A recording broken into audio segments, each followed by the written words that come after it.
Bonjour à tous. Je suis aujourd'hui devant vous pour vous parler de l'approche GPS dans la formation à la prise de parole. GPS, c'est G pour global, P pour panoramique et S pour systémique. Je vais vous partager mon écran. Alors là aussi, c'est quelque chose d'intéressant. À quoi tu penses quand tu me parles? En fait, Robert Dilts a défini différents niveaux de logique. Et ce qu'il dit, c'est que quand ça coince à un niveau, on le résout par le niveau supérieur. Donc, par exemple, si vous voyez que la personne n'est pas à l'aise, c'est pas très clair chez elle, le contexte, donc ton environnement, eh bien, je vais, au lieu de lui parler de ça, de son environnement, et je vais monter d'un niveau et je vais lui dire qu'est-ce que je pourrais faire pour qu'il soit à l'aise. Donc, je vais parler au niveau du comportement. De la même manière, si c'est le comportement, la personne est agitée, ça va pas, etc., je vais monter d'un niveau et je vais lui parler de ses capacités en disant bah, écoute, comment je pourrais faire pour que ça soit plus facile, quelles aptitudes je pourrais, compétentes, mettre en place pour que tu adhères mieux à ce propos. Voilà, et ainsi de suite. Pareil, si c'est un problème de légitimité, je vais parler des croyances et des valeurs et en dernier lieu de l'identité, où là, c'est vraiment la mission de vie, ma mission d'enseigner, mon désir de transmettre, etc., dont je vais parler pour, appuyer les difficultés de l'autre. Alors voilà, sur cette prise de parole, on va continuer à détailler sur le temps. Parce que là, par exemple, quand je vous parle, je suis avec vous dans la même seconde où vous m'écoutez. Et mon corps est là, avec moi. Le corps est toujours dans l'instant présent. En revanche, si par exemple, j'étais avec mes slides, en train de vous tourner le dos et en train de regarder mes slides, et bien là, moi, je suis hier. Je suis dans mon travail, mes nombres d'heures pour faire tous ces panneaux.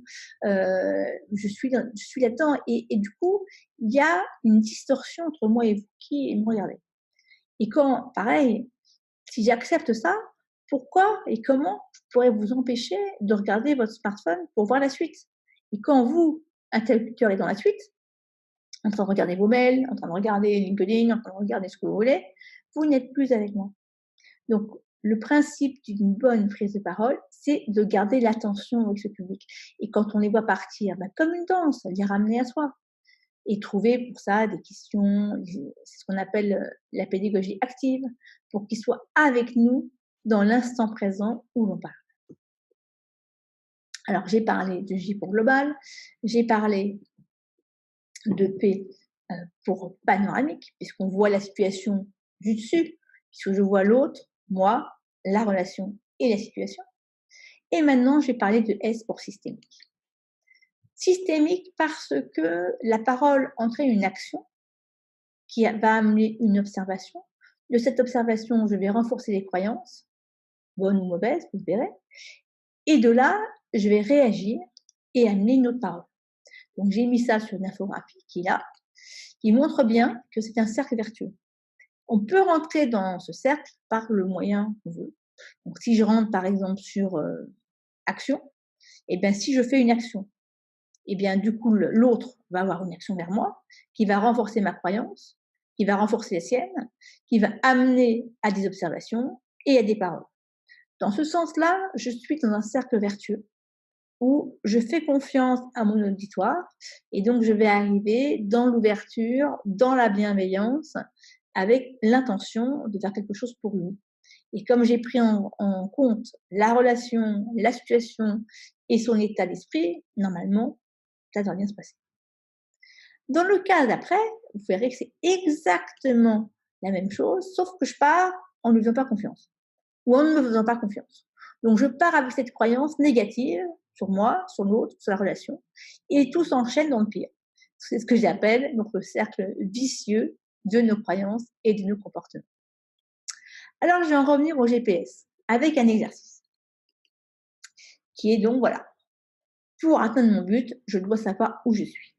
Et pour ça, évidemment, on va préparer notre prise de parole. Alors, on la prépare en plusieurs temps que j'ai mis sur ce tableau. Donc, il y a le temps de la préparation, le temps des hypothèses, le temps de l'action et le temps du résultat. Je retrouve mon tableau. Donc, c'est ça pour que vous voyez mieux. Voilà, ici. Je trouve mon tableau, donc, avec le moi, l'autre, la relation et le contexte. Alors, avant la prise de parole, je dois remplir toutes les cases de la préparation et de l'hypothèse. Moi, l'intention. D'abord, qui est-ce qui parle? Est-ce que c'est moi? Est-ce que c'est ma société? Est-ce que c'est mon service? Est-ce que c'est mon équipe? Déjà, avoir ça clairement. Ensuite, mon intention. Qu'est-ce que je veux que les autres fassent après m'avoir écouté? L'intention peut être simple. Par exemple, je désire me présenter à vous. Je désire vous former. Je désire vous faire participer. Je désire co-construire avec vous. Tout est possible, il faut juste clarifier l'intention.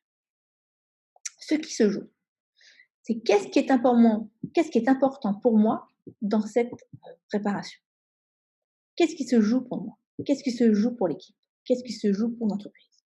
Pareil, ça doit être très clair et je dois le noter là. La relation. Quelle relation ai-je avec l'autre? Bonne, mauvaise, le passif, on a vu ça tout à l'heure. En confiance, on ne se connaît pas, on est concurrent, on n'est pas concurrent, on a un rapport hiérarchique, ça doit être noté là. La situation. Dans quelle situation je vais parler? Ça sera quoi? Ça sera un petit comité, un grand comité, un séminaire, un cours. Qu'est-ce qui se passe là? Et qu'est-ce qui s'est passé avant? Et qu'est-ce qui s'est passé? C'est ce qui va se passer après. Je donne ça pour moi. Après, je fais pareil pour l'autre. Son intention, ce qui se joue pour lui, sa relation. Si je ne sais pas, je demande. Donc, je vais demander à des personnes, tiens, qu'est-ce que tu penses qu'il a pensé de ce cours?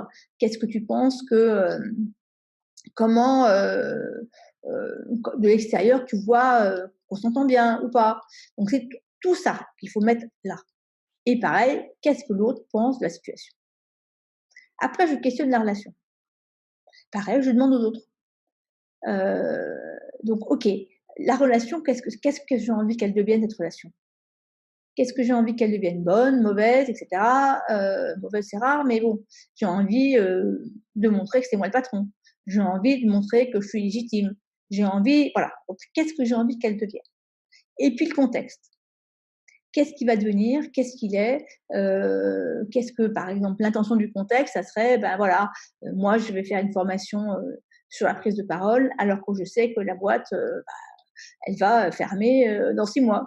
C'est important que je le sache quand même. Donc, il faut quand même que je le mette là parce que ça va sûrement influer sur le résultat de cette prise de parole et sur des moyens que je vais mettre en action pour le faire.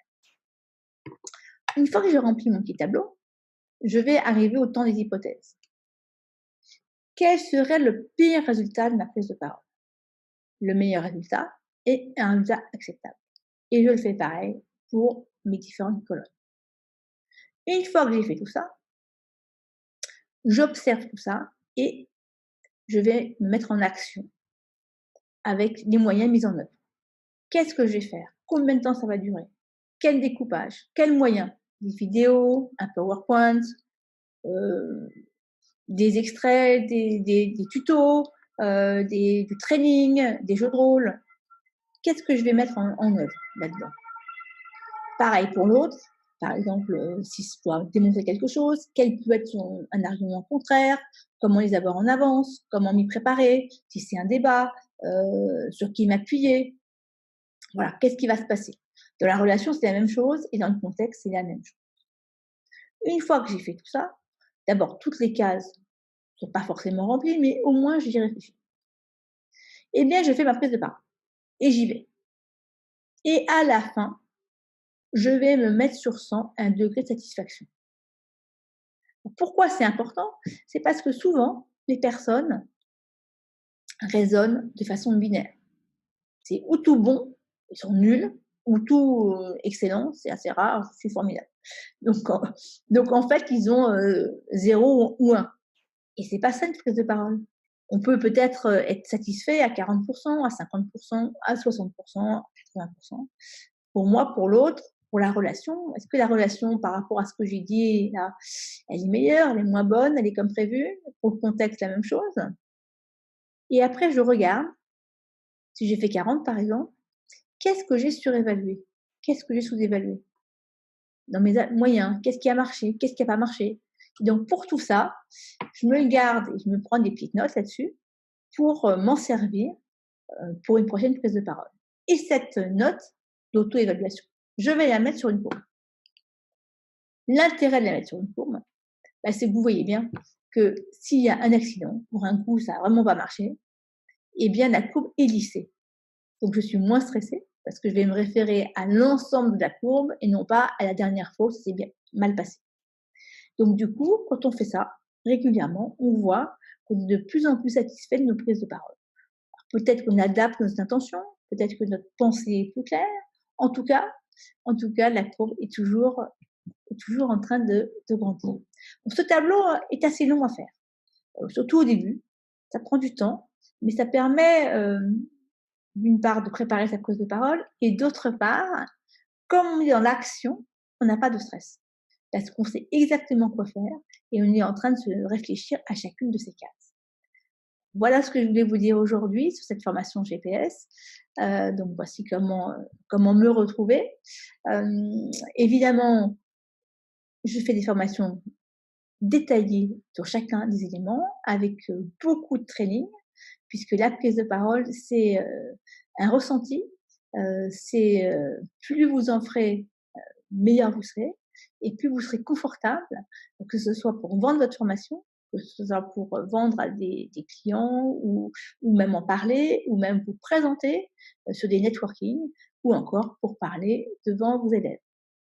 Je vous remercie beaucoup de m'avoir écouté et à très bientôt.